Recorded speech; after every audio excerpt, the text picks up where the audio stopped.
Other common names: Gow-Gates technique, 3rd division nerve block, V3 nerve block. Nerves anesthetized: inferior alveolar, mental, incisive, lingual, mylohyoid, auriculotemporal, buccal. Areas anesthetized: mandibular teeth to the midline, buccal mucoperiosteum and mucous membranes on the side of injection, anterior 2/3 of the tongue and floor of the oral cavity, lingual soft tissues and periosteum, body of the mandible, inferior portion of the ramus, skin over the zygoma, posterior portion of the cheek, and temporal regions. Indications: multiple procedures on mandibular teeth when buccal soft tissue anesthesia from the 3rd molar to the midline is necessary, when lingual soft tissue anesthesia is necessary, when a conventional inferior alveolar nerve block is unsuccessful.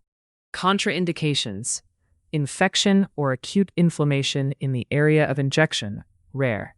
Patients who might bite their lip or tongue, such as young children and physically or mentally handicapped adults. Patients who are unable to open their mouth wide, e.g., trismus. Landmarks: extraoral, intertragic notch, center of extranal auditory meatus, intraoral, below the mesiolingual cusp of maxillary 2nd molar penetration, just distal to target area, lateral side of condylar neck, just below the insertion of lateral pterygoid muscle, area of insertion mucous membrane on mesial aspect of mandibular ramus, just distal to maxillary 2nd molar.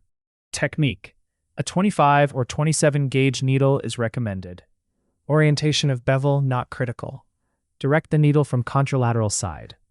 Depth equals 25 mm. Aspirate into complication: hematoma, 0.2%. Trismus, rare.